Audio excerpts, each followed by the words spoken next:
추우면 추운 대로 또 뭔가 이렇게 내가 정말 따뜻한 마음을 더 가질 수 있는 것 같아요. 그 점은 대단히 좋고요.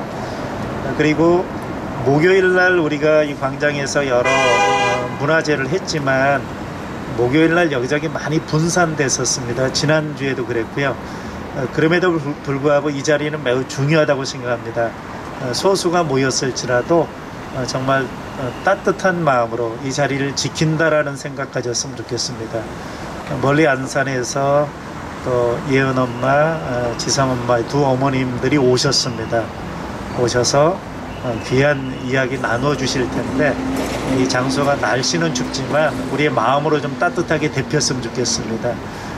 안녕하세요, 강전입니다. 예, 저는 소개받았듯이 전문 싱어가 아닙니다. 근데 뭘 제가 도와드릴까요? 라고 말씀드렸더니 찬양 인도라고 하셔가지고 이렇게 나왔습니다. 어떤 찬양을 할까 생각을 하다가 오늘이 또 이번 주가 고난주간이고 내일 되면 예수님께서 십자가를 지신 날인데 우리의 십자가가 무엇인가, 우리가 가야 될 골고다의 길이 무엇인가, 그리고 우리가 최후 승리를 어디서 어떻게 얻어야 하는가를 고민을 하다가 이 찬양을 같이 했으면 좋겠다. 바로 이 4.16 세월호 가족들과 끝까지 가는 그게 우리의 고난의 길이고 우리의 갈보리고 우리의 십자가이고 최후 승리를 얻기까지 이 길을 함께 가야지 않을까, 가야 된다라는 마음으로 우리 갈보리 산 위에 십자가 섰으니 주가 고난을 당한 표라. 이 찬양 우리 1절만 계속 한번 묵상하면서 하도록 하겠습니다.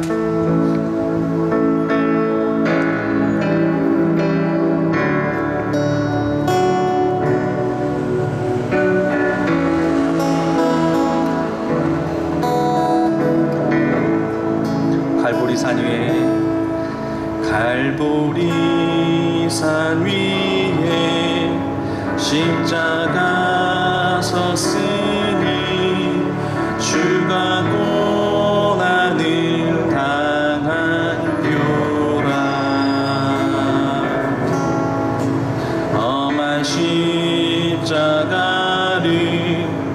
내가 사랑하면 주가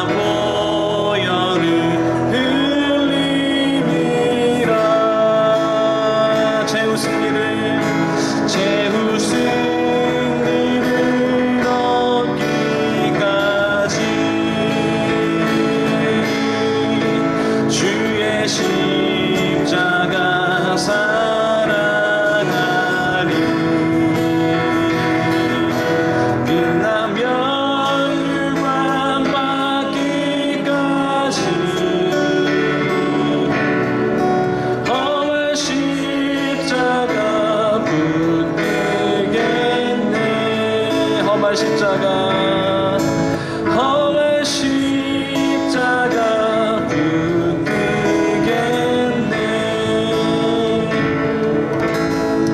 이 찬양이 위로가 되었으면 좋겠습니다. 우리 다음 찬양으로 우리 어두운 밤 마음에 잠겨 찬양하려고 하는데요.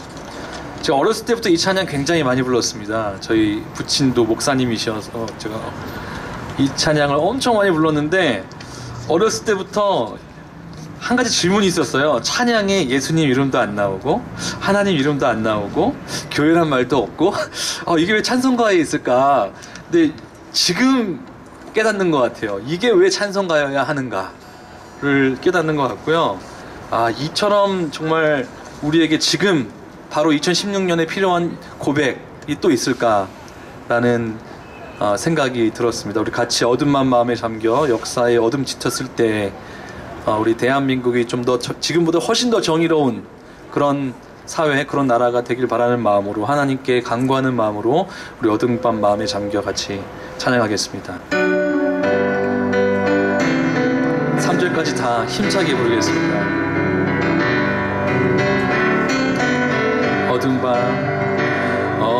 밤 마음에 잠겨 역사의 어둠 짙었을 때에 대면서 또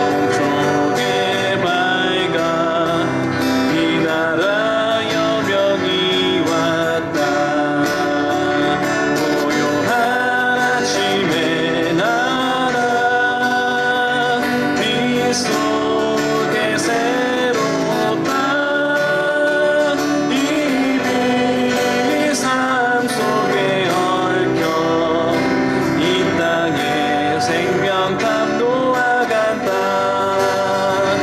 고요한 아침의 나라 빛 속에 새롭다 이들이 삶 속에 얽혀 이 땅에 생명감 놓아간다.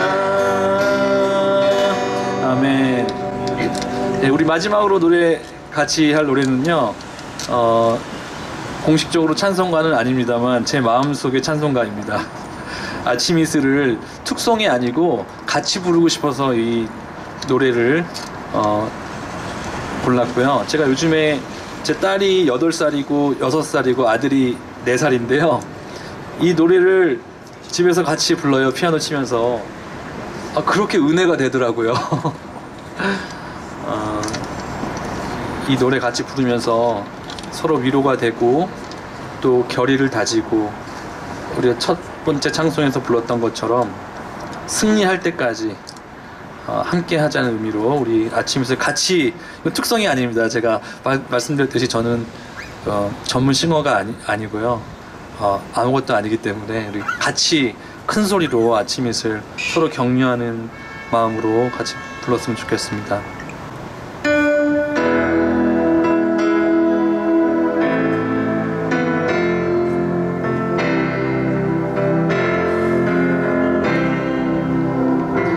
긴 밤지 새우고 풀잎마다 맺힌 진주보다 더 고운 아침 이슬처럼 내 맘의 서름이 바람이 맺힐 때 아침 동산에 온다 작은 미소를 뺀다 태양은 묘지 위에 붉게 타오르고 한낮에 지는 더위는 나의 시련일지라 나 이제 가노라 저 거친 광야에 서러움 모두 버리고 나 이제 가노라 긴 밤지 새우고 긴 밤지 새우고 풀잎마다 맺힌 진주보다 더 고운 아침 이슬처럼 내 맘의 소름이 알알이 맺힐 때 아침 동산에 올라 작은 미소를 빈다 태양은 묘지 위에 붉게 타오르고 한낮에 지는 더위는 나의 시련일지라 나 이제 가노라 저 거친 광야에 서러움 모두 버리고 나 이제 가노라 나 이제 가노라 저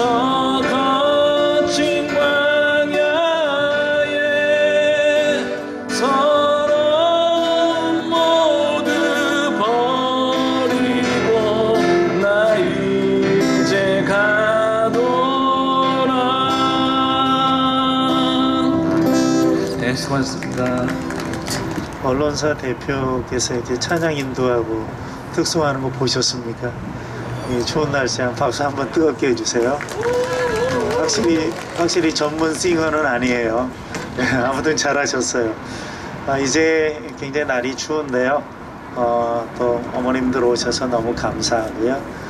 또 2주기 맞이해서 연일 굉장히 많이 지쳐 계실 것 같아요. 여기저기서만 요청이 많아서 이 추운 날씨에 와줘서 너무 감사드리고, 또 오늘 이제 진행은 우리 광장신학 기획위원이신 목민연구소 고성희 이사장님이 해주시겠습니다. 나오십시오. 박수 한번 해주세요. 네, 안녕하세요. 저는 진행을 맡은 고성희입니다. 어머님들 앞에 나오시면, 네, 지금 나오시면 오늘 날씨가, 어제까지 날씨가 푹해서 야, 정말 너무 다행이다 막 그랬는데 갑자기 오늘부터 날씨가 너무 추워져서 여러분 앉아 계시는 분들이 너무나 힘드실 것 같은데요. 예, 세월호 참사 2주기를 바라보면서 우리 그동안에 2년 동안에 우리 한국교회가 어떠한 발걸음을 했던가라고 하는 것을 다시 되돌아보고 반성하면서, 그리고 앞으로 우리가 한국교회가 어떻게 발걸음을 향해 나갈 것인지, 우리의 향후 방향성과, 그리고 우리가 다시 또 마음을 다시 다짓는 그러한 기회를 삼기 위해서 우리 세월호 광장신학이 세월호 참사 이후에 한국교회를 돌아본다라고 하는 주제로 오늘 이번 주하고 다음 주 연속으로 2주 동안 세월호 광장신학을 준비했습니다. 오늘은 유가족 희생자 가족 세 분의 어머님께서 오시기로 하셨는데요. 아까 양유천 목사님께서 말씀하신 것처럼 2주기를 맞이해서 너무 정말 강행군을 하고 계세요. 그래서 이번 주에도 계속 지금 연이어서 하루도 빠짐없이 지금 계속 집회를 나가고 계시고, 그리고 강연에 초청을 다 가시고, 또 어제는 또 익산까지 갔다 오셔서 너무나 지금 심신이 피로해 있는 상태에 있습니다. 여러분께서 춥지만 그래도 너무나 열심히 들어주셔야지, 그래야지 어머님들도 힘있게 말씀을 하실 수 있을 것 같습니다. 한번 소개를 하면서 시작을 해보기로 하죠. 옆에 계신 분은 뭐 여러분 다 잘 아시겠지만 예은의 어머니이십니다. 안산 화정교회의 전도사님으로 심우하고 계시고요. 박은희 전도사님이십니다. 안녕하세요. 반갑습니다. 날씨도 추운데 적은 인원이지만 자리를 지켜주셔서 감사합니다. 예, 옆에는 지성 어머니이십니다. 안명미 지사님이시고요. 그리고 안산 광림교회에서 광림교회를 섬기고 계십니다. 한번 인사말 해주세요. 안녕하세요. 2학년 1반 문지성 엄마입니다. 여기는 항상 추워요. 저희가 또 따뜻하다가 또 이렇게 또 추운 날 와서 이렇게 또 죄송한데 제가 담요도 좀 했습니다. 널리 용서해 주세요. 아니 뭐 용서까지 용서하실 거 없습니다. 우리가 다 좀 추워가지고, 근데 너무 죄송할 뿐입니다. 너무 날씨가 추운데 갑자기 이렇게 추워지네요. 그래서 우리가 이야기들을 좀 해보려고 하는데 이렇게 추워서 오랫동안 앉아 계실 수 있을지 잘 모르겠습니다. 제가 두 분의 어머님, 그리고 영만의 어머님이 오늘 오시기로 했었는데 어제 익산까지 갔다 오셔가지고 너무 힘드시고, 그래서 지금 좀 몸이 상당히 안 좋으세요. 그래서 오늘은 영만의 어머님은 못 오시고 두 분의 어머님하고 같이 한국 교회에 대한 얘기, 그리고 세월호 참사 이후에 신앙의 변화, 신앙관의 얘기, 뭐 여러 가지 이야기들로 우리가 같이 함께 했으면 좋겠습니다. 그래서 몇 주 정도 이제 어머님들하고 같이 이야기를 하면서 이제 세월호 참사 이후에 신앙의 변화 이런 부분들을 좀 한번 이야기를 나눴었어요. 그래서 한번 다시 여러분과 함께 공유하고자 하는데요. 이제 세월호 참사 이후에 신앙의 변화가 있었다고 한다면 어떠한 변화가 있었는지 좀 말씀을 해주시면 좋겠습니다. 처음에는 희생자 가족들 가운데 기독인 대부분들이 하나님을 차마 이름을 부르기도 하나님을 찾기도 사실은 좀 어려웠어요. 성경에 나오는 뭐 전지전능하신 그런 모습은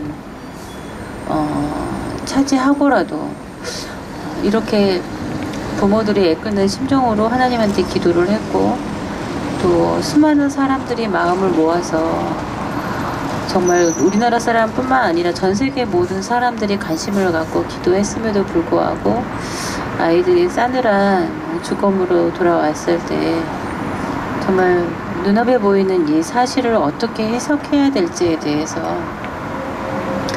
갑갑했죠. 갑갑했고 또 2년 동안 힘들고 어려운 그런 싸움들을 겪어오면서 때로는 하나님을 떠날까라는 그런 생각도 했지만 그럼에도 불구하고 저희가 이제 하나님 앞에 남아있네요. 남아있는 이유는 하나님에 대한 그런 어떤 공의와 정의 그리고 낮은 자를 향한 하나님의 그런 시선들에 대해서는 오히려 저희가 더 깊게 공감하고 그거를 더 확신하고 믿을 수 있는 그런 시간들이 됐던 것 같아요. 하지만 마치 저희 아이들이 각자의 객실에서는 걱정을 안 했거든요. 여러분들이 영상에서도 봤지만 깔깔대고 웃으면서 당장 다가올 그 무시무시한 그 순간을 모른 채 웃으면서 아이들하고 구조의 손길을 기다리고 있었거든요. 참사를 겪고 난 다음에 이제까지 저희 교회에서의 삶이 그 객실 안에서 깔깔대고 있었던 그 아이들과 별로 다르지 않다 그런 생각이 들더라고요.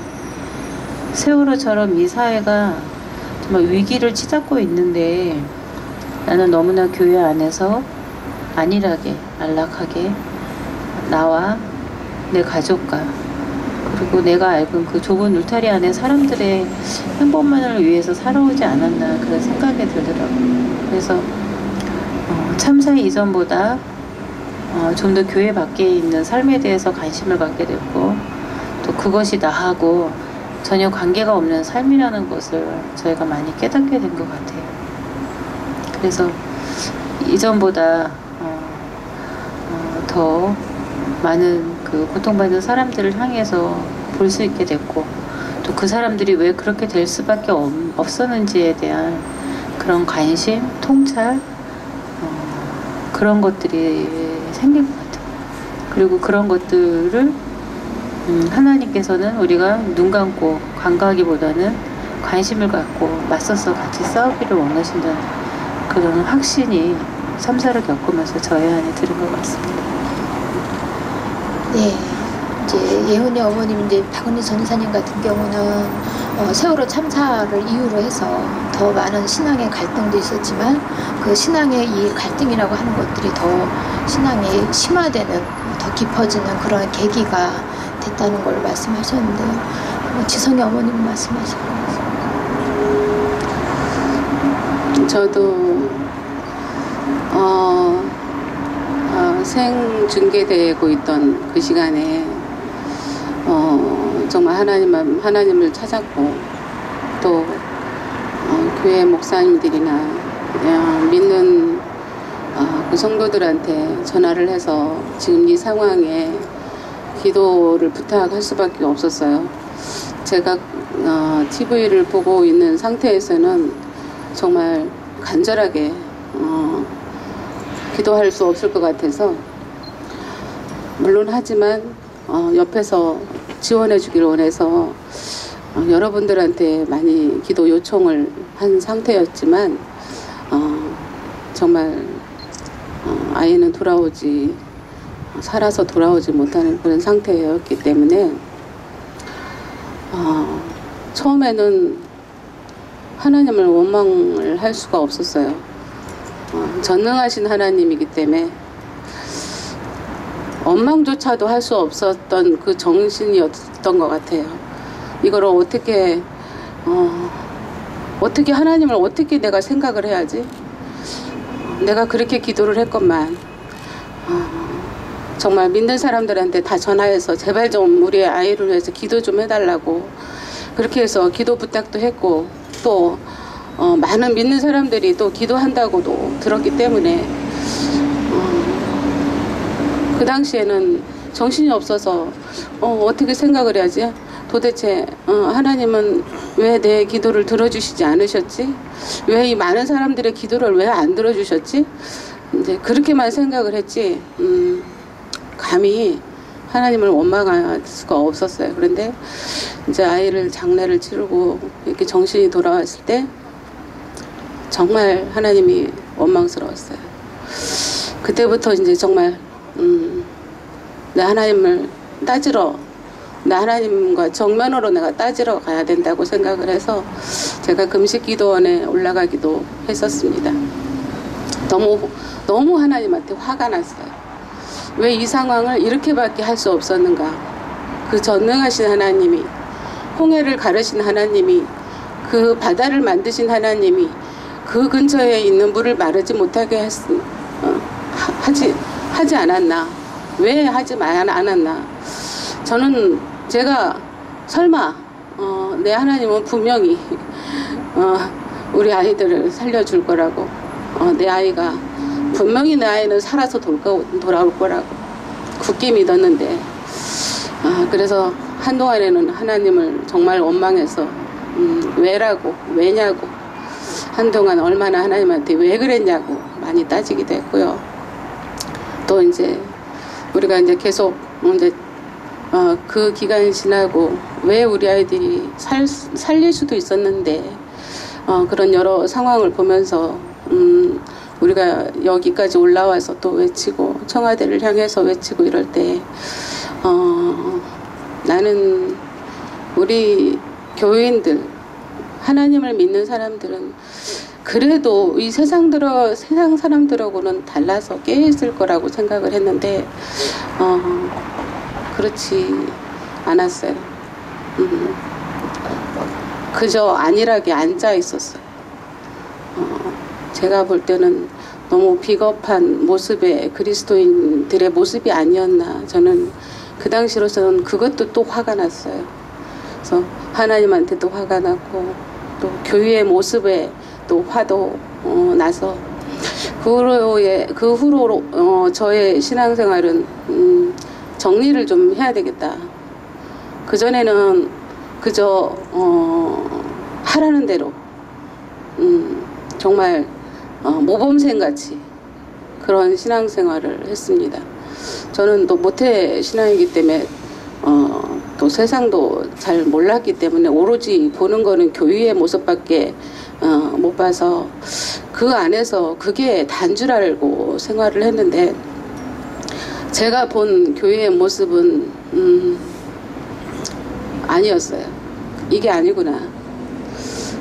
너무 우리 그리스도인들이 정말 기도만 한다고 앉아있는 그 모습이 너무 비겁해 보여서 내가 이런 신앙생활은 그냥 형식적인 생활이지 진정으로 하나님과의 정말 하나님의 자녀로 살아가는 이 생활은 아닌 것 같다라는 생각이 들어서 제가 한동안은 참 정리를 하면서 주일날 빼놓고는 다른 날 가지를 않았어요.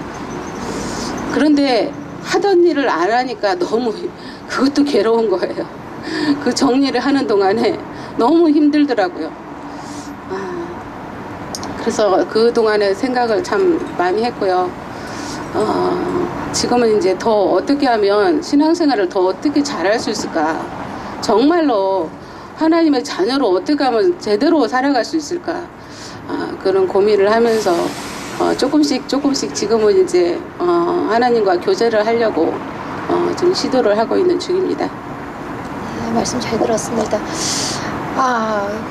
그 지성이 어머님 같은 경우는 이제 다른 부모님들은 한 70-80% 정도의 신앙인들이 이제 교회를 안 다니신다는 얘기를 좀 제가 간접적으로 들었거든요.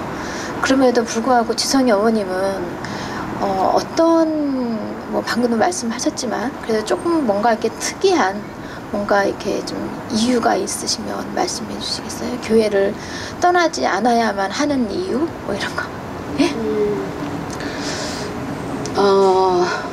저는 하나님이 계시다는 거는 제가 체험을 통해서 압니다. 그래서 하나님은 떠날 수 없었고요.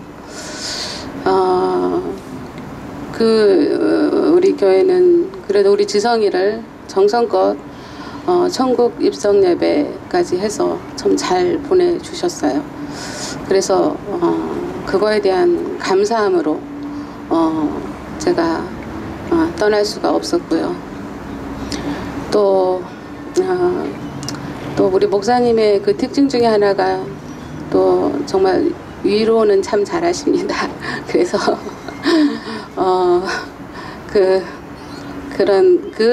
그 마음 가운데는 위로하는 마음도 있었고 같이 하고 싶으신 마음도 있다는 거를 저는 알았어요. 다만 이 사회가 그렇게 할 수 없게 아마 억압을 하고 있지 않을까 저는 그렇게 생각을 해서 그냥 그 교회에 머물기로 했고요. 제가 보니까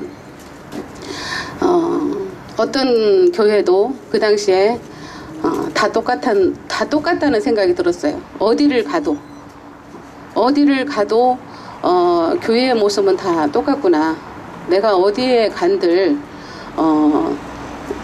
내가 세월호 유가족이라는 거를 그래도 알고 있는 교회는 이 교회인데 내가 다른 교회로 옮긴다 그러면 이 세월호에 대해서 생각이나 할 수 있을까? 내가 과연 그 교회 가서 난 세월호 유가족입니다라고 가서 버틸 수가 있을까? 이런 생각도 했고요.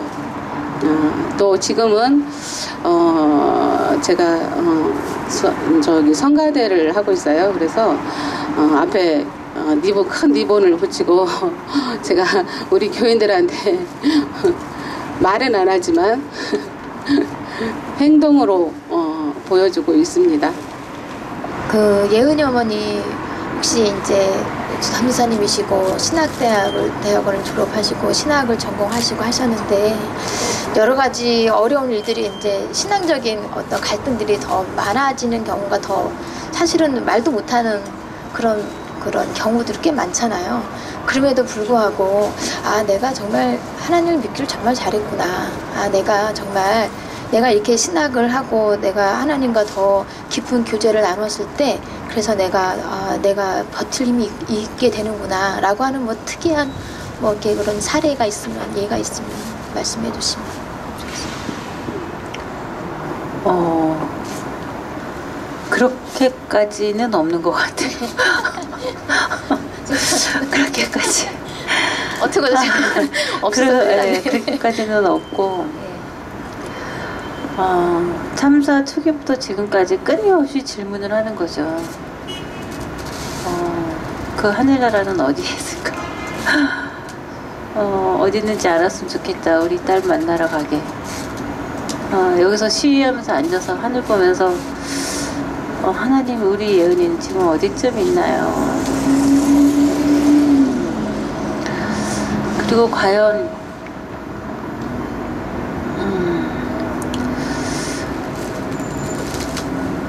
천국에 대해서 이전에 생각했던 것들에 대해서도 그냥 다시 다 질문을 하게 되고 그리고 말씀을 보면서 진짜 성경책 보면은 죽은 아이를 살리는 그런 장면들이 참 많이 나오잖아요. 그런 거 보면서 답답하고 더 이상 처음에 이제 교회에 갔는데 찬양을 못 부르겠더라고요. 찬양 부르기까지 몇 개월이 걸린 것 같아요. 바다 이야기가 나오는 찬양, 지켜주겠다는 찬양, 그런 찬양들은 차마 저희가 소리를 내서 노래를 못 부르겠더라고요. 처음에 그런 시간들이 있었고 그리고 제가 이제 예은이를 장례를 치를 때 어머님이 집에서 이제 예은이 성경책을 가져오라고 이렇게 얘기를 하셨어요.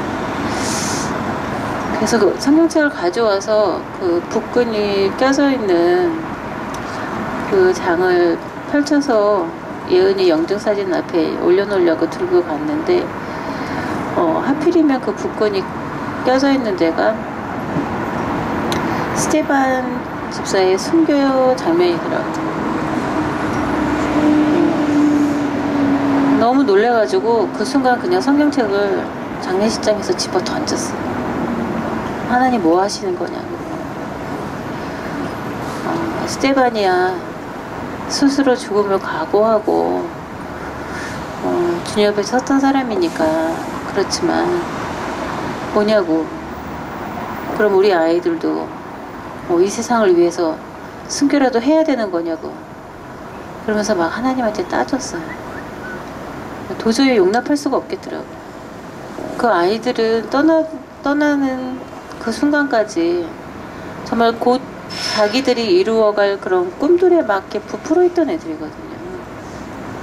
예은이뿐 아니라 모든 아이들이 너무 밝았고 너무 착했고, 그리고 이제 고등학교 2학년 정도 되는 애들은 이제 어느 정도 자기 진로 방향을 결정하고 정말 하루하루 너무 열심히 살았거든요. 엄마인 제가 보기에도, 어른인 제가 보기에도 존경스러울 만큼 너무 열심히 살았어요. 매일매일을 치열하게 살았어요. 와, 내가 어떻게 저렇게 살 수 있을까 싶을 정도로. 근데 모든 부모들이 그게 제일 괴롭거든요. 마지막 순간에 어떤 생각을 했을까? 그 찰나의 순간에 자기가 그렇게 이루고자 애썼던 그 수많은 꿈들, 그런 것들을 놓치고 가면서 부모에 대한 원망, 이 사회에 대한 원망, 그 끝도 없는 그 절망감, 무서움, 공포, 두려움 견딜 수가 없더라고요. 그래서 그 말씀 읽은 것 때문에 몇 주간은 씨름을 한 것 같아요, 하나님하고. 근데 말씀을 보면서 그 스테반의 모습이 예은이가 아니고 너다, 그런 마음을 주시더라고요. 예은이도 그 아이들도 그 304명의 목숨이 예수님처럼 부당한 죽음을 당했으니 너는 기억하고 이 일의 진실을 위해서 정말 죽는 한이 있더라도 끝까지 외쳐라, 그런 울림으로 다가오더라고요. 그러고 나서 그 다음부터는 미친듯이 성경책을 읽었어요. 누가복음부터 시작해서 성경을 읽어 나가는데 이전과 말씀이 틀리더라고요. 너무 생생하고 그 상황이 너무 이해가 되고, 그리고 예수님의 삶 속에서 또 제자들의 행적 속에서 저희들의 모습이 비치더라고요. 그래서 그 다음부터는 우리처럼 이런 일을 당하는 사람들에게 진짜 예수님은 복음이었구나, 그런 생각이 들더라고요. 예은이 어머님의 말씀을 들으면서 스테반처럼 살아야 되겠다라고 하시는 말씀이 사실은 예은이 어머니뿐만이 아니라 우리 이 자리에 앉아있는 우리 모든 기독교인들도 다 같은 마음으로, 다 같이 순교한다는 마음으로 이 세상을 살면서 하나님 나라를 앞당기려고 하는 우리의 선한 노력들을 멈추지 말아야 한다, 그런 말씀으로 같이 함께 들을 수 있었습니다.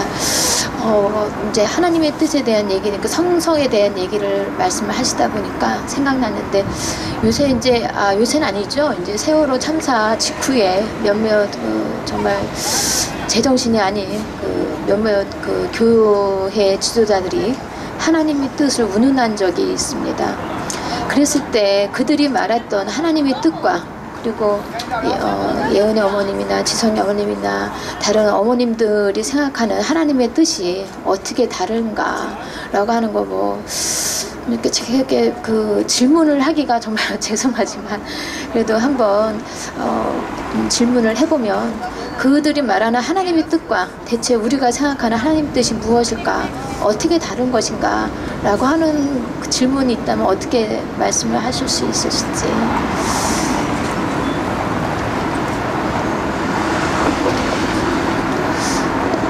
저는 하나님의 뜻이 예수님을 죽이는 게 아니었다고 생각해요.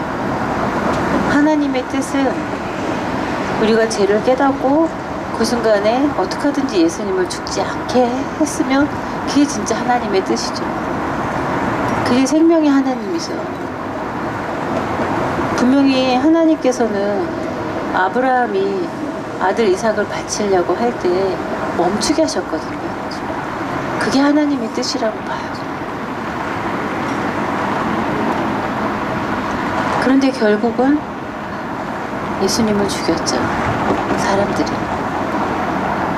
너무나 하나님의 뜻이라는 그런 말로 우리가 저지른 죄악의 원인을 교묘하게 하나님한테 돌리고 가해자들이 면죄부를 받는 것 같은 그런 생각이 들더라고요.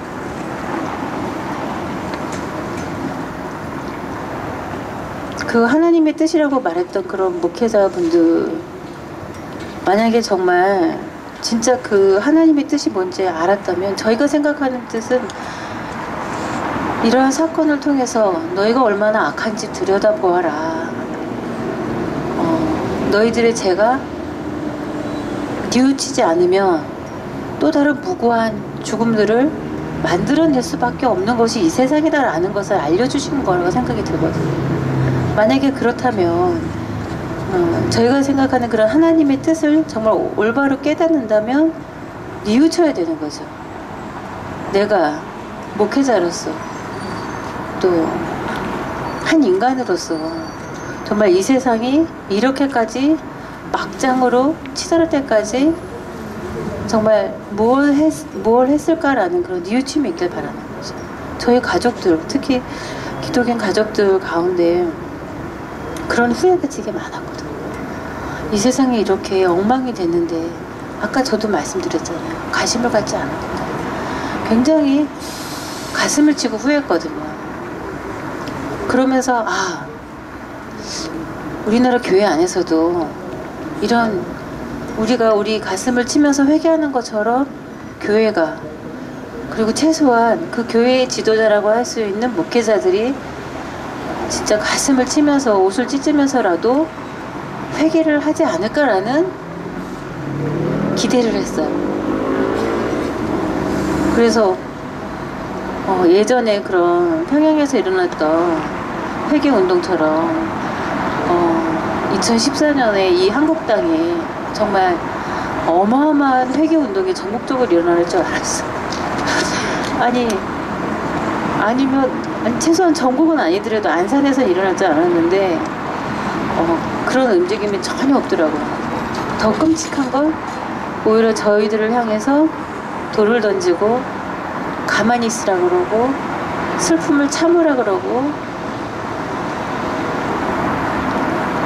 그런 말도 안 되는 그런 행동들을 하는 걸 보면서 너무 놀랐죠. 그분들이 생각하는 하나님의 뜻은 자신들의 잘못을 숨기기 위한 모든 걸 핑계를 하나님한테 돌리려고 하는 그런 하나님의 뜻이고, 저희가 생각하는 거는 정말 한 영혼 한 영혼을 깊이 사랑하시는 그런 하나님의 마음으로 정말 이 문제의 한가운데서 이걸 헤쳐나가기를 바라는 게 하나님의 뜻이라고 생각을 해요. 거리가 상당히 먼 거죠. 하나님의 뜻이라고 하면서 사건을 묻어두려는, 진상 파악도 안 되고 진상 규명도 안 되고 책임자 처벌도 안 되고 있는 이런 상황에서 하나님의 뜻이라고 하는 것으로 모든 걸 다 묻어버리려고 하는 그 신앙인들의 모습이 사실은 진정한 신앙인들의 모습이라기보다는 오히려 현 정권과 여러 가지 자본의 논리나 이런 것에 더욱더 현혹되어 있고, 오히려 그곳에 더 맹목적인 신앙을 가지고 있는 맹목적인 그러한 모습을 가지고 하나님의 뜻을 운운한다고 하는 것이 우리에게 있어서는 더, 그리고 희생자 어머님들에게서는 더 크나큰 충격이 되고 크나큰 상처가 될 거다 생각을 하는데요. 제가 오늘 이제 오기 전에 그 세월호 참사에 대해서 한국교회가 얼마나 왜곡된 생각을 하고 있는가라고 있는 것들을 좀 몇 개를 이제 기사를 찾아보면서 이제 뭐 몇 개의 신문 사설을 봤어요. 그랬더니 우리들 주변에는 수없이 많은 바벨탑이 있고 그래서 그것은 우리에게 거대한 재앙이 되고 만다. 이번 참사를 통해 문명의 바벨탑을 되돌아보고 하나님 앞에 더 겸허해져야겠다. 이것이 바로 하나님의 뜻이다라고 얘기를 한다는 거죠. 글쎄 과연 하나님의 뜻은 여기에 있는 것일까? 사이비 집단에 대한 것들 때문에 하나님께서 한국 교회를 향해서 준엄한 경고의 음성을 주기 위해서 이러한 사건이 생겼다. 이렇게 말하는 사람도 있고요. 그리고 아픔 속에 함께 울어주는 교회에서 보면 우리는 더 나아가서 우리 교회는 더 나아가서 모든 아픔을 우리 모두의 탓으로 생각하고 이 아픔 속에 함께 오는 생활 신앙으로 중재의 힘을 모을 수 있도록 노력해야 할 것이다. 이러한 사설이 아주 신문에 난무하게 돌아다니고 있었습니다. 우리 교회는 정치, 경제, 시민사회, 문화, 언론, 학계 등 모든 계층에서 사회적인 문제가 발생할 때마다 자신의 책임을 피하고 남의 탓으로 돌린다. 이렇게 사태의 파악을 이런 식으로 하고 있죠. 그래서 정쟁을 일으키고 민심을 분열시키는 관행들을 막아내기 위해서 우리는 특히 정치적인 여러 가지의 의도를 가지고 있는 이러한 시도들은 우리가 피해야 된다. 이런 식의 그런 사설들로 해서 하나님의 뜻이라고 하는 교묘한 그러한 것들을 정말 올바름을 향해서 진실 규명을 촉구하는 사람들에게 더 씌우는 그런 정말 너무나 안 좋은 모습들을 좀 보였던 것 같습니다. 그래서 이제 성경 말씀을 이제 저번에 한번 그러니까 어머님들하고 같이 얘기를 하면서 이제 계속 성경 공부를 하신다고 이제 말씀을 들었어요. 그래서 이제 하나님의 뜻에 대한 얘기를 하면서 한번 생각해 보니까 성경 공부를 하시면서 특히 어떤 성서를 바라보는 관점이 바뀌었다든지 아니면 성경 속에 어떤 사건이나 인물들 이게 새롭게 이렇게 보여지는 어떤 것들이 있다면 좀 소개 좀 시켜주시겠습니까?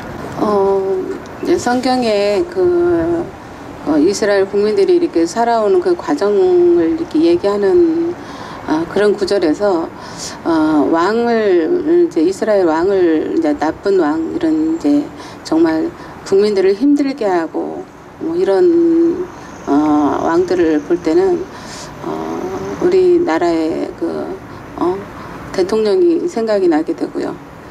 딱 맞춰지더라고요. 거기 그 말씀에 이 나라와 이 실정과 그 당시의 그 모습하고 틀리지 않구나.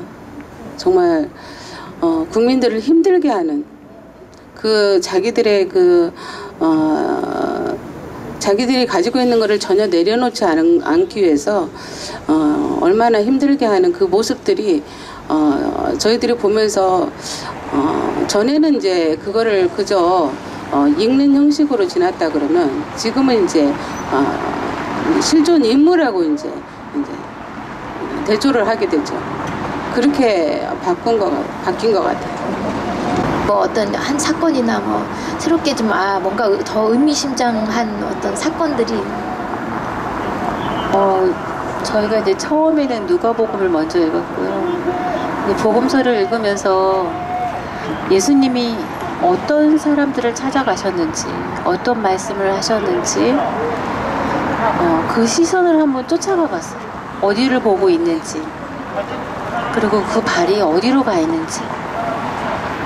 그걸 보니까 저희하고 같은 사람들을 항상 찾아가셨더라고요. 예전에는 안 보였던 모습, 예수님, 하나님 저희를 봐주세요, 이런 신앙이었다면 이제는 예수님이 뭘 보고 뭘 관심을 가졌는지, 그리고 어디를 향해 갔는지 그걸 보게 되는 거죠. 근데 내일이 성금요일이죠. 제가 개인적으로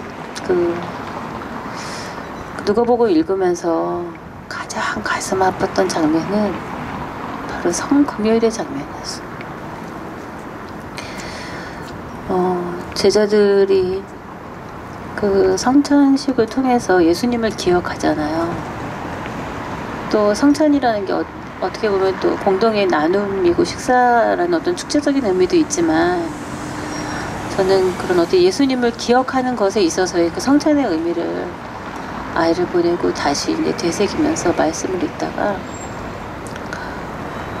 순간적으로 깜짝 놀란 게, 그 아이를 보내고 성찬식 때 이렇게 빵을 포도주에 찍어서 이렇게 먹는데 작년 성금요일이었던 것 같아요. 그즈음에 고난주간에 그 포도주에 흠뻑 젖은 그 빵이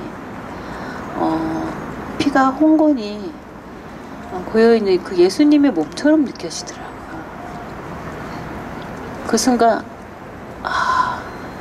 이 제자들은 참 지독하다, 그런 생각이 들더라고요. 분명히 그 제자들이 비겁하게 몰래 숨어서 예수님이 그 십자가상에서 돌아가시는 모습을 봤단 말이에요. 피 범벅이가 되어 있고 상처투성이인 예수님의 모습을 봤겠죠. 그들이 성찬식을 할 때마다 그 붉은 포도주에 적신 그 빵을 보면서 자기가 몰래 숨어서 봤던, 그러면서 스스로 정말 얼마나 큰 모멸감, 저희가 아이들이 죽어가는 걸 생중계를 봤잖아요. 그때 그 심정하고 너무 똑같지 않았을까? 너무 난 못났다. 부모로서 너무 할 수 있는 게 없구나.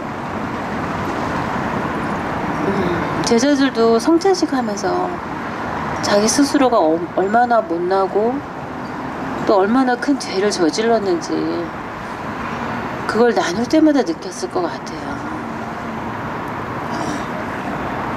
그러고 나서 그 빵을 입에 넘기는데 포도주의 그 축축한 그 촉감이 마치 물에 흠뻑 젖은 저희 아이들 같더라고요.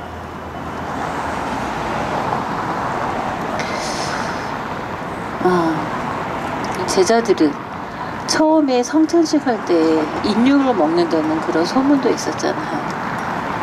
근데 제자들이 진짜 그런 마음으로 했을 것 같아요. 내가 죽음으로 몰아놓은 그 예수님의 피 범벅이 된 그 몸을 입안에서 꼭 씹어서 내 안으로 넣으면서 다시는 그런 삶을 살지 않으리라 다짐하고 또 다짐했을 것 같더라고요. 저는 이제 성찬식 하면서 전보다 더 조심스럽게 해요. 그래서 그 마음, 제자들의 마음이 2014년도 아이들을 보내면서 가졌던 마음하고 너무 흡사하기 때문에, 그리고 이제는 그 성찬을 먹을 때마다 저희 아이를 같이 기억합니다. 그 차가운 바다에 흠뻑 젖었던 저희 아이들, 입안에서 삼켜 넘기면서 아이들한테 이야기를 하죠. 내 몸 안에 너희들을 기억할게. 평생 잊지 않을게. 제자들이 성찬을 나누면서 주님을 기억했던 것처럼 나도 너희들을 기억하면서 이전과 다른 삶을 위해서 나도 끝까지 노력할게. 그런 약속을 하죠. 그런 식으로 이제는 성경에 나오는 장면 하나하나가 너무 생생하고, 그 당시에 제자들은 어떤 마음이었겠구나. 또 그걸 또 하나님 마음에서 또 쳐다보게도 되고 그랬던 것 같아요. 예. 예문 어머님 말씀에 할 말이 없습니다. 우리가 성찬식을 하면서 예수님의 피와 살을 나눌 때마다 예은이 어머님의 생각처럼 우리도 아이들 잊지 않고, 그리고 스테반의 순교하는 순교처럼 우리도 정말로 올바름을 위해서, 하나님의 뜻을 위해서, 하나님 나라의 이 땅에 실현시키기 위해서 우리가 항상 되씹고 또 되씹는 그러한 우리의 신앙생활이 돼야 되겠다라는 생각이 듭니다. 이제 여러분 많이 추우시죠? 그 세월호 참사 이후에 아까도 뭐 계속 말씀은 해주셨어요. 이제 교회가 보여준 모습에 실망도 많이 하고, 그래도 나름대로 또 어떤 때는 위로가 될 때도 있고, 그런데 그냥 잠깐 아주 짤막하게 그 교회가 세월호 참사 이후에 교회가 보여준 어떤 긍정적인 면, 그리고 부정적인 면, 뭐 이런 부분들이 있다면 좀 간단하게 좀 얘기 좀 해주시겠습니까? 처음에 우리 저기 세월호 배가 넘어갈 때, 또 아이들이 살아있다는 그런 희망이 있을 때, 그 후로도 이제 아이들 나오기를 위해서 정말 제 귀로 들려오기를 교회들이 기도를 참 많이 하고 있다는, 그게 가장 큰 힘이 됐었어요. 정말 내 뒤에는 교회가 있다는,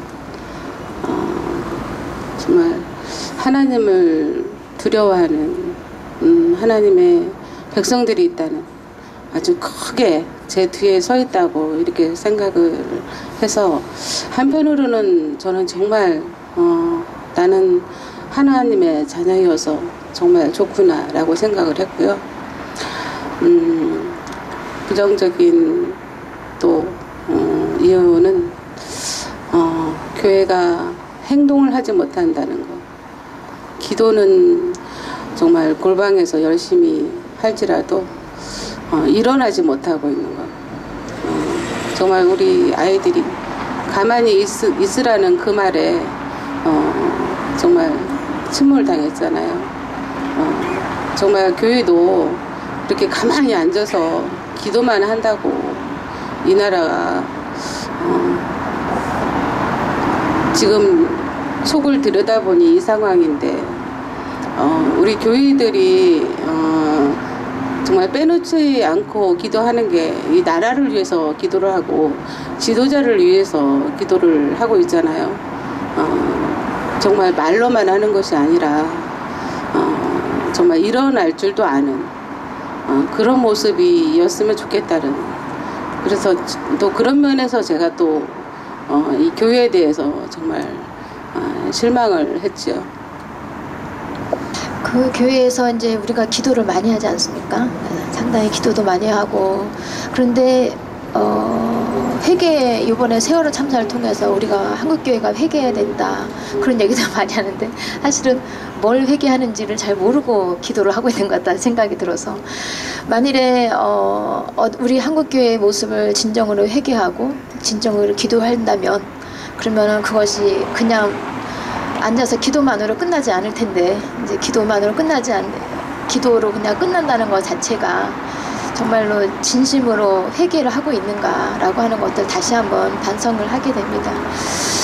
그 지성이 어머니 한번 하나를 여쭤보고 싶어요. 이제 그 지성이 어머니 다니는 교회에 이제 교인들이 이제 위로를 해준다고 하면서 성가대도 이제 찬양도 하고 싶다 그러고, 이제 그랬을 때 이제 어머님이 저 사람들이 위로해 주는 것과 내가 정말 위로를 받는 것들이 좀 차이가 있다, 이제 그때 한번 언제 말씀하신 적이 있는데 그걸 한번 말씀해 주세요.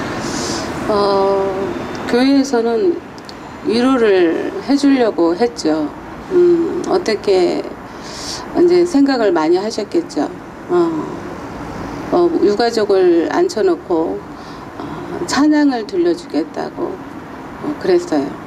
근데 저희들은 그 당시에, 그 1주년 됐을 그 당시에 저희들은 이 나라와 싸우고 있었고, 정말 소리쳐 외치고 있었고, 정말 사방팔방으로 사람들한테 이 세월호에 대해서 알리고 있었을 때였어요.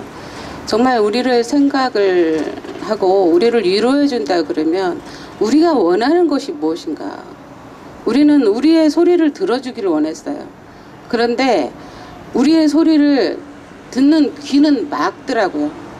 우리 소리는 듣고 싶지 않았고 자신들이 생각한 그 위로라고 하는 그 어떤 형식적인 거를 우리한테 들려주기를 원했어요. 사실 그 자리는 아무리 잘 차려서 해놨다 할지라도 그 앞에 있는 우리는 참 불편한 모습이었을 건데 그런 것들을 전혀 모르는 거죠. 교회에서는 그저 우리 교회에서 이렇게 유가족을 위로해 주었다. 뭐 이렇게 촛불을 켜놓는다든가 어떤 보여주기 위한 정말 우리 마음을 읽어내지도 못하고 어떤 잠깐 이렇게 찬양으로 이렇게 스쳐가는 그거를 해주기를 원했고 우리는 정말 우리 마음을 정말 쓰다듬어 주기를 원했거든요. 정말 깊이 니네와 함께한다. 니네 마음을 안다. 이런 거를 원했는데 전혀 그런 모습이 아니었을 때 정말 속상했죠. 그래서 오면서 또 신문을 또 봤어요. 그랬더니 우리 한국 교회 교인들이 얼마나 유아기적 속성을 보이는지를 지성 어머니 말씀하신 것처럼 봤더니 세월호 유가족 2014년 4월 30일 세월호 유가족 섣부른 모금 사양 해서 성금 모금이 유가족들의 의사와 무관하며 모금에 동참하는 국민들에게도 죄송한 일이라는 것. 유가족들은 동의하지 않은 성금 모금을 당장 중지하기 바란다. 안타까운 마음에 성금을 한다면 투명한 방식으로 한 통로를 이용하여 모금의 전액을 장학금으로 기탁하기로 한다. 그래서 정말 맨 마지막에 이상 저희 유가족은 지금이라도 투명한 사고 진입 파악을 요청하는 거지 동의하지 않는 성금 모금을 당장 중지해 주시기 바랍니다. 라고 부탁을 하는 신문 기사가 나온 적이 있습니다. 4월 30일 날. 그래서 이제 이 신문 기사를 다 보셨는지 안 보셨는지 많은 교인들이 다 똑같이 볼 수는 없겠죠. 그런데 그 이후로 여전히 모금을 하고 있는 거죠. 모금을 하고 있고 계속 자신이 원하는 위로를 하고 있는 겁니다. 그래서 모금을 하고 말을 참 안 듣죠. 한국교회가 제발 모금을 하는 게 우리한테 위로하는 게 아니다 라고 말을 함에도 불구하고 우리가 우리의 방식으로 자신들의 방식으로 위로를 하길 원한다 라고 하는 게 신문에 그대로 나와 있어서 참 안타깝다. 어쩌면 자신이 원하는 것만큼으로만 모든 것들을 자기의 잣대로 해서 모든 것들을 평가를 하다 보고 그리고 자기의 행동을 그렇게 하다 보니까 이렇게 많은 아픔들을 계속 치유하지 못하고 오히려 봉합하려는 그런 모습만 보일 뿐이다. 먼저 그런 생각이 들어서 참 안타까웠습니다. 여러분이 춥기 때문에 마지막 질문을 하나 하고 이제 마치려고 하는데요. 이제 예은이 어머니 참사에 대응해서 이제 교회가 대응하는 여러 가지 실천들이 있는 거를 알고 있는데 또 이제 예은이 어머니나 아니면 다른 희생자 가족 어머님들이 보셨을 때 교회가 행하는 실천이 여러 가지로 도움이 되는 부분, 그러니까 긍정적인 부분과 또 부정적인 부분이 또 있을 것 같아요. 방금 지성이 어머님 말씀하신 것과 같은 맥락이겠지만 조금 더 차원을 달리해서 말씀해 주신다면 어떤 것이 있을까요? 좀 전에 지성이 어머님 얘기한 것처럼 2014년도 그 여름에 안산에 있는 대형 교회에서 했던 것들이 뭐가 있었냐면 힐링 콘서트를 했었어요. 힐링 콘서트. 저희가 막 서명을 받으러 전국을 뛰어다니고 있는데 교회에서 유명한 가수들을 불러가지고 힐링 콘서트를 하고 가족들 보고 와달라고 초청장을 보냈죠. 안 갔어요. 왜냐면 그래요? 그럼 힐링 콘서트 가서 유가족 바른 시간이 있나요? 그랬더니 없습니다 그러더라고요. 그럼 입구에서 서명을 받아도 되나요? 안 됩니다. 그래서 안 갑니다. 누구를 위한 힐링 콘서트입니까? 저희가 원하는 힐링은 진실을 밝히는 겁니다. 정말 저희의 힐링을 원한다면 서명 한 장이라도 더 해주십시오. 저희에겐 이 서명지 한 장이 수표 한 장 같습니다. 그렇게 말씀을 드렸거든요. 나중에 그분들하고 뭐 어떤 이유 때문에 한번 다툰 적이 있었어요. 왜 다퉜냐면 일주기 때 1년 동안 분향소에 예배드리러 한 번도 안 오셨었거든요. 그리고 심지어 부활주일 예배를 이곳에서 드리러 달라고 했더니 안 오시더라고요. 그리고 일주기 예배도 거기 큰 교회에서 그냥 연합으로 예배를 드리시는 거예요. 와서 예배 드리려고 했더니 안 오시고. 근데 일주기 날 저희 가족들이 예배 드리는 부스에 대형 천막을 쳐놓고 앉아 계시더라고요. 그러면서 여기 본인들이 주인이다. 이제 그렇게 이제 우리가 이제 오는 사람들 맞이해야 되니까 우리가 여기 앉아 있겠다. 그렇게 얘기하셔가지고 저하고 잠깐 언쟁이 있었는데 우리가 못해준 게 뭐냐? 우리가 얼마나 많이 성금해서 도와준지 아냐? 그 이야기를 하시더라고요. 그 순간 성경에서 나왔던 그 고르반이 생각이 나더라고요. 그러니까 교회들이 긍정적으로 뭔가 내가 너희들한테 줬으니까 내가 할 일을 다 했다. 거기에 대해서 인정을 받기를 원하시더라고요. 그런데 저희들이 원하는 거는 가장 원하는 건 처음부터 계속 얘기한 게 진실을 찾는 거거든요. 끝없는 왜라는 질문이 지금 저희들한테 있잖아요. 왜 떠나는지, 왜 침몰했는지, 왜 구하지 않았는지, 왜 그 모든 증거들을 지금도 여전히 가리고 있는지. 가슴이 답답해서 미칠 것 같아요. 지금도 아침에 일어나면 그냥 무거운 쇳덩어리가 저를 짓누르는 것 같은 그런 기분이 들 때가 있거든요. 그러니까 당연히 밝혀져야 될 것들을 저희가 정말 힘없는 유가족들이 밝히겠다고 나서고 있으면 하다못해 서명을 받아주든지 아니면 와서 그냥 가만히 같이 앉아 있어도 돼요.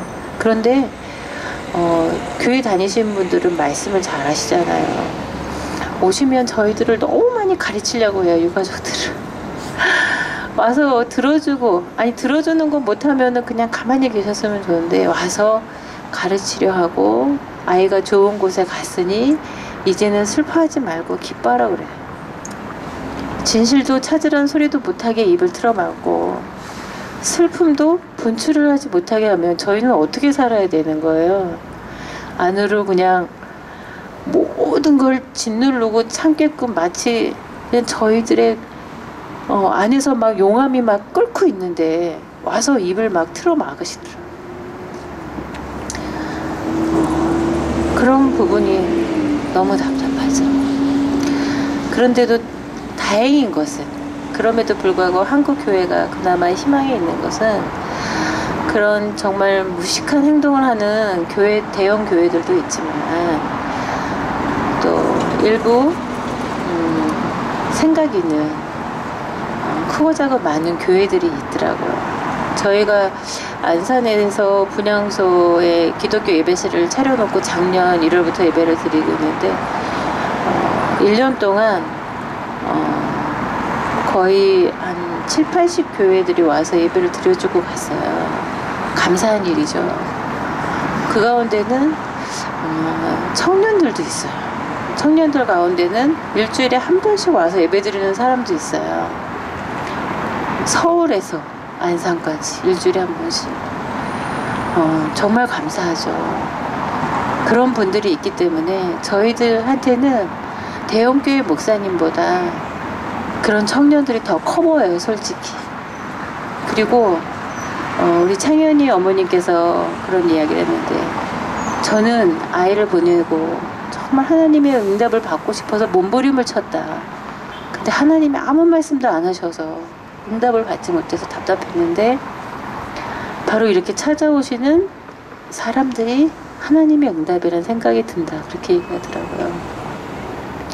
그리고 얼마 전에 어떤 대구 지역에서 오신 원로 목사님이 아이 생각에 한없이 울고 있는 엄마를 보고 나는 저 어머니를 통해서 통곡하고 계신 하나님을 보고 갑니다. 이렇게 이야기를 하시더라고요. 그게 하나님의 뜻인 것 같아요. 우리가 서로의 모습을 통해서 각자의 아픔을 보고 같이 연대하고 하나가 되는 거, 그게 하나님이에요. 성경 말씀에도 예수님께서 내가 굶주릴 때 먹을 것을 주고 헐벗었을 때 입을 것을 주었다. 그렇게 찾아오시는 분들이 하나님인 거고, 또 그 사람들에게 그런 행동할 수 있도록 아픔 가운데서 소리쳐주는 사람도 하나님인 것 같아요. 같이 하나님의 목소리를 듣는 거죠. 아무튼 1년, 2년 동안 그렇게 찾아와 주시고 위로해 주시고 또 이 자리에 이렇게 많은 사람들이 이 자리에 수천 명이 있었잖아요. 끝까지 남아서 함께 해주시는 분이 바로 예수님이 칭찬했던 그 사람들이 아닌가 그런 생각이 들어요. 예, 말씀 감사합니다. 이렇게 추운데 그냥 먼 길 오셔가지고 말씀을 해주시고 또 앉아 계신 분들도 열심히 드려주셔서 감사합니다. 두 분의 어머니를 모시고 한국교회가 돌아오고 회개하며 새로운 발걸음을 해야 되는 그런 여러 가지 필요성들을 어머님을 통해서 얘기를 들을 수 있었습니다. 우리가 개인적 영성에 한국교회가 너무나 치중하는 까닭에 사회적 영성에 대한 부분들이 너무나 부족하고 경험도 미진하여서 자기 나름대로 해석을 하고 자기 나름대로 행동하며 그것을 위로라고 생각하고 자기 나름대로 평온과 안식을 취하는 그런 한국교회 모습들을 어머님들이 지적을 하시면서 우리도 다 같이 다시 한번 반성을 해야 되는 그러한 시간을 가졌으면 좋겠습니다.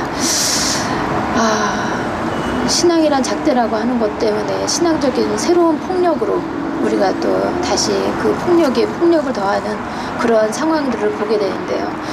우리가 그런 문제가 있는 것 같아요. 그 교회의 어떤 그 사람들 간의 그 사회적인 상호작용이라고 하는 사회 관계성이라는 부분들이 너무나 우리가 그동안에 부족하지 않았는가.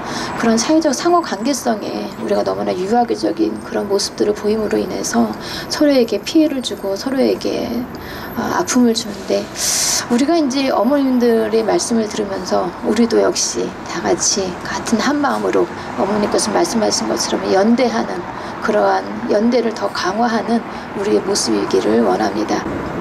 한마디씩만 해주시겠어요? 예은이 자랑, 지성이 자랑. 우리 지성이는 정말 예뻐요. 예뻐요. 아주 진짜 예뻐요. 예은이는 귀엽고. 제가 딸 넷의 아들 하나거든요. 근데 이제 막내딸이에요. 네. 정말 나한테는 하나님이 선물로 준 정말 이쁜 딸을 하나님이 주셨구나. 이렇게 생각하고 정말 자랑스러워했거든요. 어디다 내놔도 절대로 빠질 수 없는. 그래서 정말 대학생이 돼서 얼마나 예쁘게 하고 다닐까 그런 생각도 많이 했었거든요. 그리고 우리 아이는 이렇게 보는 이렇게 시각이 달랐어요. 평범하게 제가 애들을 기르다 보니까 이 아이만 유독 다르더라고요. 그냥 우리가 평범하게 보는 그 모습을 보는 것이 아니라 다른 각도에서 이렇게 보더라고요. 그래서 처음에는 사회생활을 하려면 똑같이 같은 눈으로 봐라. 제가 강조를 하고 눌렀어요, 계속. 그랬더니 우리 딸이 엄마 어떻게 사람이 똑같이 보냐, 이렇게도 보고 저렇게도 보는 거지.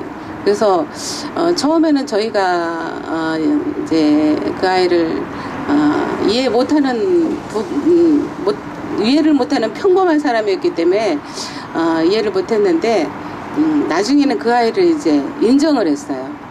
그러다 보니까 정말 그 아이의 모습을 보면서 우리가 웃음을 찾더라고요.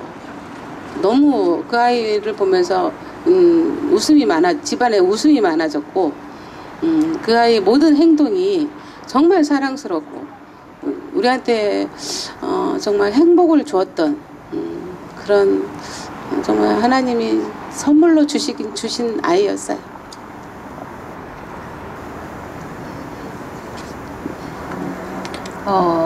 어렸을 때는 좀 엉뚱했어요. 데리고 나가면 좀 사라졌어요. 왜냐면 새가 있으면 쫓아가고 청설모가 있으면 나가면 똑같은 쌍둥이인데 위에 큰애는 나가면 제가 밑으로 또 애가 둘이 있어가지고 큰애는 동생들 챙기느라 긴장을 하고 예은이는 자유로운 영혼이라 늘 새를 쫓아가고 뭐 이렇게 잘 쫓아가서 잠깐 한눈판 사이에 막 없어지기도 하고 그랬었거든요. 근데 어느 순간 이렇게 커가면서 어렸을 때는 좀 아프게 태어났는데 건강하게 잘 자라줬어요. 또 몸을 이렇게 움직여서 쓰는 걸 좋아해가지고 가만히 있지를 않았어요. 진짜 날다람쥐처럼 움직이는 아이. 뭐 하나에 꽂히면 그거를 열심히 하는. 뭐 예를 들어서 뭐 철봉이 재밌다. 그럼 완전 굳은 살이 배길 때까지 해요. 무슨 여자가 완전 굳은 살이 배길 때까지 하고. 제가 이제 교회 도서관에서 생태체험 프로그램 같은 걸 했었는데 정월대 보는 날 쥐불놀이 하잖아요. 그러면 물집이 잡힐 정도로 해야 돼요. 그리고 이제 딸 넷을 뭐 기타도 가르쳐보고 플룻도 가르쳐보고 수영도 가르쳐보고 뭐 학습지도 해보고 했는데 그 모든 거를 다 끝까지 한 애는 예은이밖에 없어요. 다른 애들은 뭐 몇 개월을 하다가 아니면 1년을 하다가 중도에 그만두는데 예은이는 다 끝까지 해서 뭐 기타 연주회도 하고 플룻 연주회도 하고 기쁨을 많이 줬죠. 엄마 입장에선 돈이 안 아깝죠.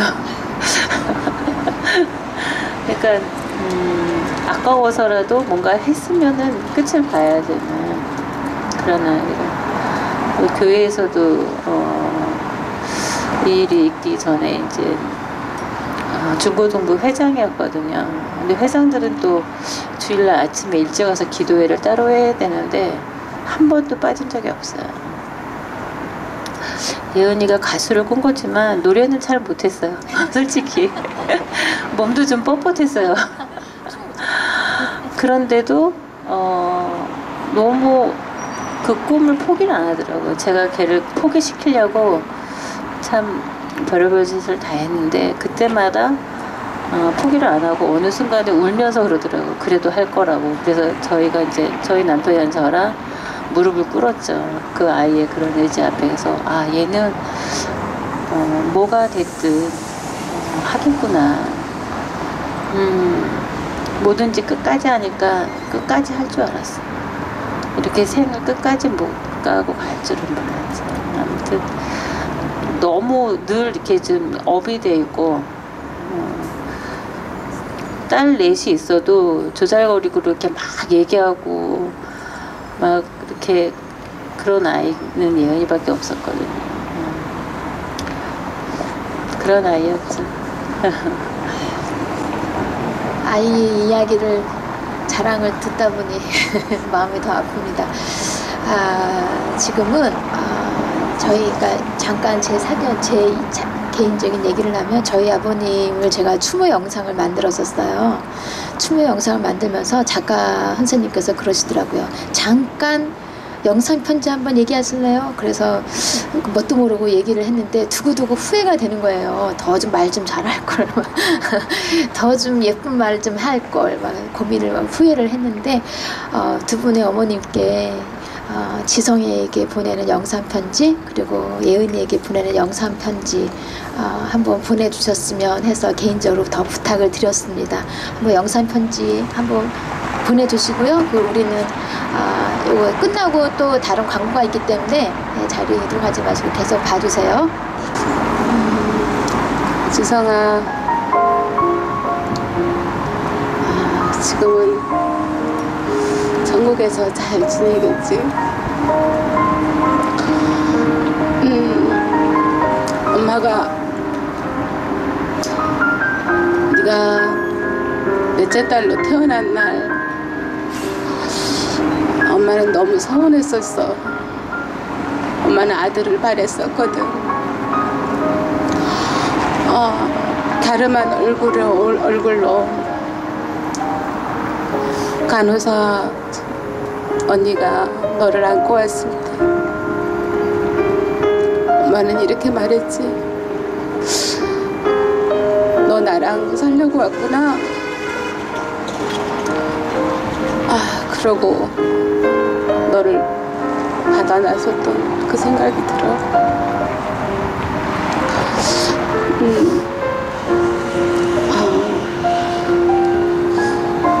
살림이 넉넉하지 못해서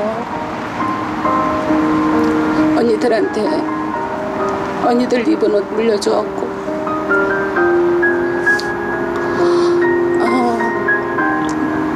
엄마가 많이 해주지 못해서 너무 미안하게 생각해. 예쁘게 입혔으면 더 이뻤을 건데.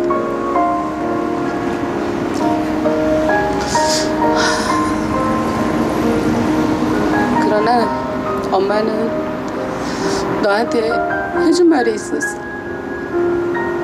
지성아 사랑해. 지성아 사랑해.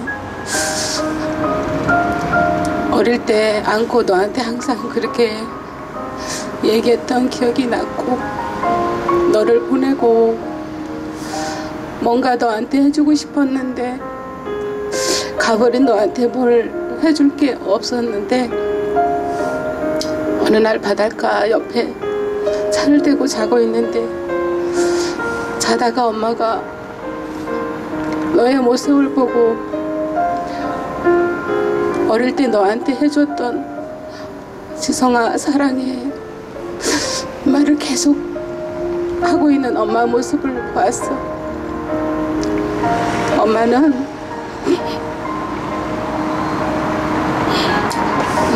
끝까지 너의 엄마이고 끝까지 너를 사랑할 거야.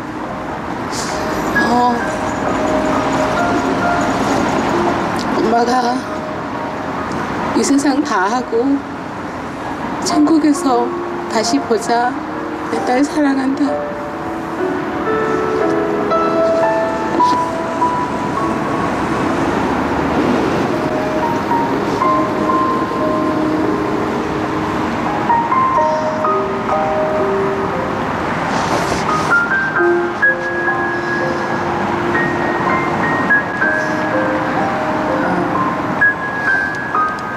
이런 순서가 있는지 몰랐어요. 좀 당황스러운데.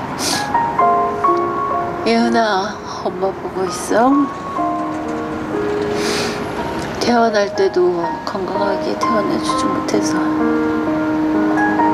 일주일을 병원에 있겠는데,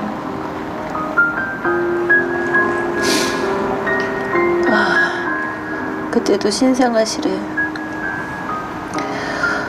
너를 데리러 갔다가 네 목에서 체흔의 흔적을 보고 얼마나 놀랐는지. 간호사가 팔, 다리 곳곳에서 혈액을 채취하다가 그것도 모자라서 목에다가 주사바늘을 꼭 체액을 했다는 소식을 이야기를 들었을 때 얼마나 미안했는지 몰라. 그렇게 일주일 뒤에 너를 집에 데리고 왔을 때 네가 먹는 것마다 토하고 하얗게 질려서 너무 무서웠는데, 그래도 건강하게 자라줘서, 밝게 자라줘서, 까다로운 쌍둥이 언니에 비해서 둥글둥글한 네 성격 덕에 엄마 하나도 힘들지 않았어. 고마웠어. 다 잘한 뒤에도 매번 양보하고 지고 그러면서도 헤헤 웃으면서 괜찮으라고 말할 때마다 화가 나서 다그치면 그래도 또 너는 괜찮아 그랬지. 그러다 어느 날 네 일기장을 봤는데 네가 엄마를 엄청 걱정하고 있다는 걸 알았어. 딸 넷을 키우면서 힘들어 엄마를 생각해서 네가 모든 걸 참은 걸 생각하며 너무 미안. 수학여행 갈 때도 더 비싸고 좋은 거 사고 싶었는데 괜찮다고 말했던 네 말을 고지그대로 듣고 사서 보낸 것도 후회가 되고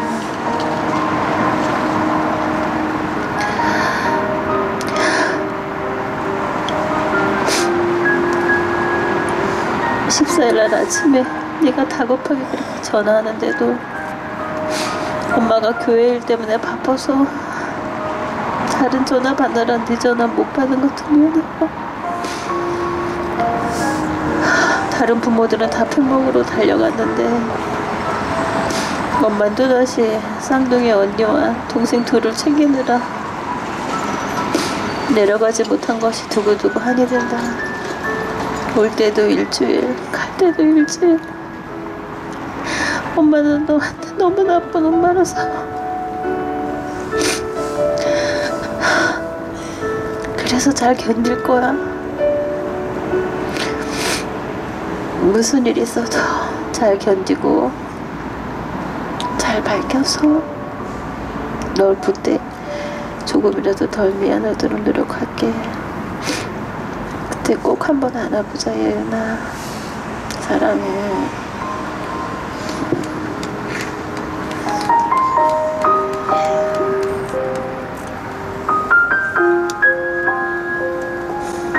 제가 앞에서 두 분의 어머니를 보니까 마치 외딴 섬에 홀로 앉아 계시는 그런 모습처럼 보여서 마음이 더 아팠습니다.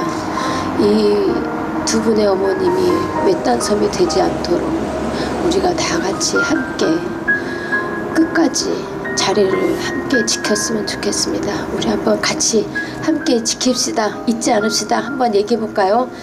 함께 지킵시다. 잊지 않겠습니다. 함께 하겠습니다. 더 이상 외롭지 않고 우리 다 같이 함께 가는 겁니다. 100마디의 기도보다 한 번의 피켓팅이 더 중요한 거 아시죠? 그런 것처럼 어머님들과 아버님들이 희망을 만들어 나가는 작은 움직임이 우리에게도 더 큰 움직임이 되리라 믿습니다. 진상규명 아직 안 됐고요. 책임자 처벌 아직도 멀었고 정말 가야 될 길이 험난하고 머나먼 여정일 뿐입니다.